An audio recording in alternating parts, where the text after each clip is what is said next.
Hello and welcome once again. We're going to give you a really interesting insight now into the year ahead, 2020, a brand new decade and a brand new market in a lot of ways. And Simon Pressley was my guest last week in the show. We had a look back at 2019 and what we could learn from that we can move through into this year. Simon joins me once again from propertyology.com.au. Simon, hello and welcome to the show once again. Thanks, Kevin. I'm really looking forward to 2020, probably more than any year for quite some time, I must say. Wow, that's fantastic to hear. Let's find out why. We'll bring up our first graphic, and this probably tells us a lot about the national outlook and what some of the major factors that are going to influence our market this year. Simon, talk us through this one. Yeah, so firstly, big bold statement. I think that the next 5 years will produce stronger growth for Australian real estate than the last 5 years. And I think that the growth will be much more widespread over the next 5 years than the last 5 years. It was predominantly Sydney, Melbourne and Hobart of our capital cities that grew in the last 5 years, and the others didn't do much at all, and some of those actually lost quite a bit of ground. So I think that's a good thing. That's something for us to look forward to. The big picture stuff that's going to affect much of Australia. We're starting the year with a lot of momentum. 7 out of 8 capital cities finished 2019 in positive growth territory. So that hasn't happened probably since before the GFC. So that's a great way to start a year. The credit tap was already started to be turned back on in 2019, and I wouldn't be surprised if we see some further relaxation throughout 2020 because the national economy demands that. I think that will happen. We're in a situation where large parts of Australia, you can get rental yields of 5% or more.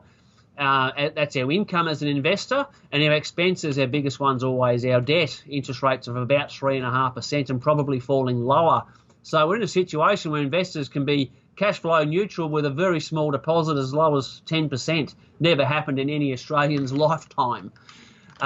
Federal government stability. We don't have a federal election this year, but not only that, it's impossible for the leaderships internally to change because they've passed legislation to say that they've got to stop the internal bickering. Fantastic. Vacancy rates are tight in large parts of Australia, particularly outside of our capital cities, Kevin. Personal tax rates were introduced late last year. Household budgets will be already benefiting from that, and I think we'll see some of that money flush through property markets. First home buyer scheme is, I think, the best government grant for first home buyers probably since the John Howard era of about 2000. So lots of big picture stuff that's going to be good for real estate. You'd have to say, Simon, I think, and this was demonstrated in our video from last week, and we look back over 2019, Sydney and Melbourne, they had a pretty rough start to the year, but they did actually pick up and they ended quite well at the end of 2019. Why was it, do you think? What were the influences that drove that compared to some of the other cap city markets around the country? Yeah, my word. Sydney and Melbourne started 2019 about losing at 10% per annum pace and finished the year probably growing at I think they grew by about 6% just in the last quarter. If you annualise that out, you're in 20% per annum territory. But the reason Sydney and Melbourne responded so strongly was the interest rate cuts. What that does, and you can see that in the graphic here, is the Australian dollar falls with the interest rates. And that makes buying properties, if you're a international investor in Australia, it makes it more affordable. And Sydney and Melbourne with the bigger profiles attract that international buyer activity. Our next graph, we'll bring it up, talks a lot about stimulus. Your view on that, is it a good thing, Simon? Stimulus is a good thing, but I think buyers in 2020 need to be careful that they do not become blinded by stimulus. Stimulus is manufactured things, and the most recent case study for Australian real estate is when we came out of the GFC, which is of course in 2008. The biggest stimulus package that this country has ever released was in 2009 and 2010. And the purpose of stimulus is to get the economy up in tough times. So of course property markets respond to that, but at some point stimulus has to stop. And when the GFC stimulus stopped, the year after, 2011, 8 out of 8 capital cities declined in value, and the year after that, 5 out of 8 declined again. Of course, what came out after that, Kevin, was Sydney and Melbourne boomed. People need to, I think, be careful of the stimulus that's going to be a positive thing for all property markets in 2020, but it won't be there forever. Decisions need to be made in 2020 by looking at the fundamentals and not getting caught up in the sugar fix known as interest rate cuts. Sydney and Melbourne boomed in 2012 onwards because in the lead up to that they had tight housing supply and their economy then improved. So the smart money in 2020, for those who buy property in 2020, won't be looking at Sydney and Melbourne. They'll be looking at the individual locations that already have tight housing supply and their local economies are likely to improve. You mentioned their fundamentals. It's one of the questions that I'm commonly asked, or every time I interview someone, we talk about focusing on the fundamentals. That's why I've asked you in the preparation for this video to tell us what you believe are those fundamentals. You come up with this wonderful graphic, which we'll bring up on the screen now. This is a great way to describe what they are, I think, Simon.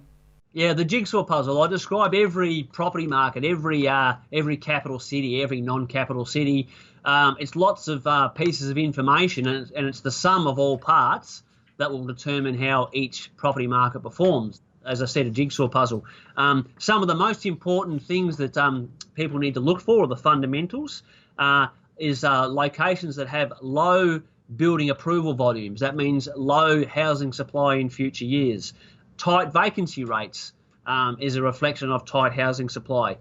Job growth, whether it's advertising more jobs or jobs that are already created. The outlook for the industries that are important to each town and city needs to be a positive one. Sydney's economic profile is different to Brisbane's, Perth and various regional locations. Internal migration trends is a good leading indicator as to where people are relocating to. Business expansion plans, those decisions will lead to jobs in the future. So they're the sort of things, when we say fundamentals, that people need to focus on getting that really good quality information and interpreting it. Yeah, one of those fundamentals you talked about is vacancy rate, and we know that real estate's all about supply and demand, and we touched earlier on the fact that there's more listings, or a need for more listings to come through. But let's have a look at vacancy rates as one of those indicators, because I know that's one that you tend to favour. Next graphic will demonstrate that.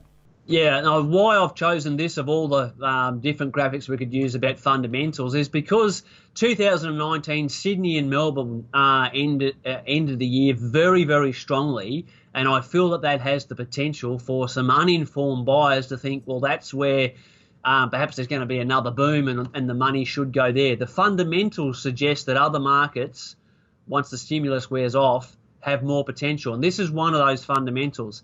Sydney's vacancy rates are the highest that they've ever been, and as this graph shows, they're also trending higher.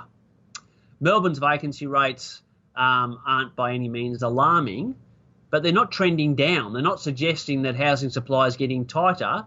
They're suggesting it's getting looser. The markets that are showing some tightening, Hobart and Canberra, have been tight for a long period of time, and they look likely to stay that way for quite some time. But some other locations are coming tighter.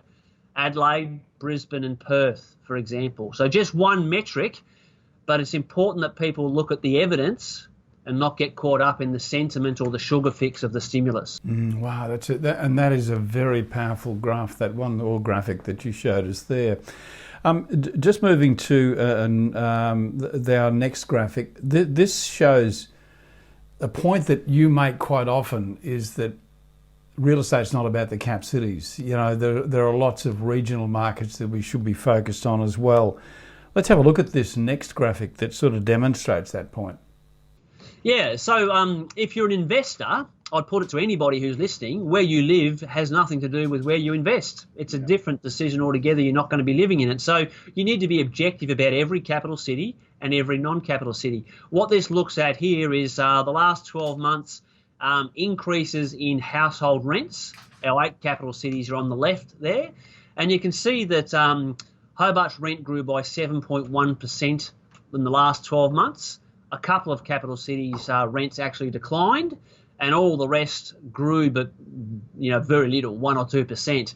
On the right-hand side, we see non-capital city locations that had the highest increase in rent. Ours has grown by 21%. Imagine if you're the tenant paying that. That's a lot. That's a lot of rent. But imagine if you're the investor receiving it, you're going to be pretty happy about that. Yeah. Some of these locations, Kevin, whilst the rent's already increased significantly, some of them have already seen meaningful property price growth, and others have had the rental growth, and the price growth, I think, will come in 2020. But look at some of the names in no particular order: Albury, Mildura, Surf Coast, Coffs Harbour, Armidale in New South Wales, Warrnambool, Townsville, Launceston, Wangaratta, Shepparton. Where else have we got? Mackay, Gladstone, Parks, Murrumba. So all states are beneficiaries there. Now, that's just one metric. People shouldn't be making decisions on one metric. But it's a very important piece of information. Yeah, and it highlights again, just before we go to our final graphic, that that report that's available on your website that I mentioned last week, and we'll mention it again this week, is a really great resource for you to go in and determine for yourself where you should invest, rather than take advice from all of the professionals who do give good advice. But I think you're really much better off if you can make your own decisions. Tell me about that report, and where can we get it, Simon? So it's the 2020 Property Market Outlook. It's on the Propertyology website. Just go to the Insights tab. It'll be the first or second report that you can download there. All sorts of data, charts, metrics for every capital city, and a lot of information outside of the capital cities. The value in that is it's evidence-based, it's high quality. People can interpret for themselves what they think looks good, rather than rely on what the masses are doing. The masses are often wrong. So look at the good quality information and make a well-informed decision. Excellent. Okay, we'll take you to our final graphic, and this is just some other points that you might want to consider during 2020. It's very hard to get used to a whole new year, but there it is. Let's bring up our final graphic now. See, these are some of the things for us to keep an eye on, Simon. Absolutely. Look, and they're in no particular order. We heard a lot in 2019 about concerns in high-rise apartments. Those concerns haven't changed just because the calendar's clicked over. This is a reminder to everybody: be very, very cautious with high-rise apartments, particularly anything that's been built since the turn of the century. I think export growth, whether it's our natural resources, whether it's our various agricultural products, our international students, tourism, they are going to be strong in 2020 with a low Aussie dollar and a number of very valuable free trade agreements in place between Australia and other countries. So focus on which individual towns and cities will be beneficiaries from that, and you'll be on your way to picking some good locations. I think we're going to see some well overdue dam infrastructure projects. We don't invest in dams, but the importance is water supply and what it does to economies. That'll be a good thing. Rental legislation in a number of states will either start in 2020 or there'll be some new proposals, so people need to get their head around that. Regions will outperform capital cities just by sheer volume. There's only 8 capital cities, but there's 178 non-capital city locations. So the odds are in favour of the regions for capital growth and rental growth. I think there'll be some, we know there'll be, I reckon, about $5 billion from various sources of funds for bushfire relief. Whilst it's a tragedy what's been unfolding this summer throughout Australia to the communities affected, there's going to be a lot of money filtering through the economy for some very important rebuilds going on. Yeah. And internal migration, March is when the latest ABS data comes out. Propertyology will be all over that, Kevin, and I promise we will share that with your viewers. And lastly, the mining sector. Australia is a big mine at the end of the day. It had a few years where we were in downturn, but we had 15 years where it was in upswing before that, and I think we're well and truly in the early stages of an upswing again. That's going to have a good impact on property markets. The Queensland state election is the last thing I've put there. That state has disappointed most of us for a good part of a decade, economically and property markets. I think what happens with the October election in Queensland will have a big impact on what actually happens with property markets right throughout the state, not just Brisbane. Yeah, we're going to see how that plays out. It always does play not so well in the property market. That's the Queensland election I'm talking about, so we'll just wait and see what happens there. Simon, a wonderful insight once again, a great look ahead at 2020. Thank you very much for sharing your thoughts with us. A reminder once again, that report is available at Simon's website, propertyology.com.au, and that's a look ahead at 2020. It's a huge study and full of a wealth of information for you. Simon, thanks again for your time, my friend. We'll look forward to catching up again soon. Good on you, Kevin. Thanks, mate.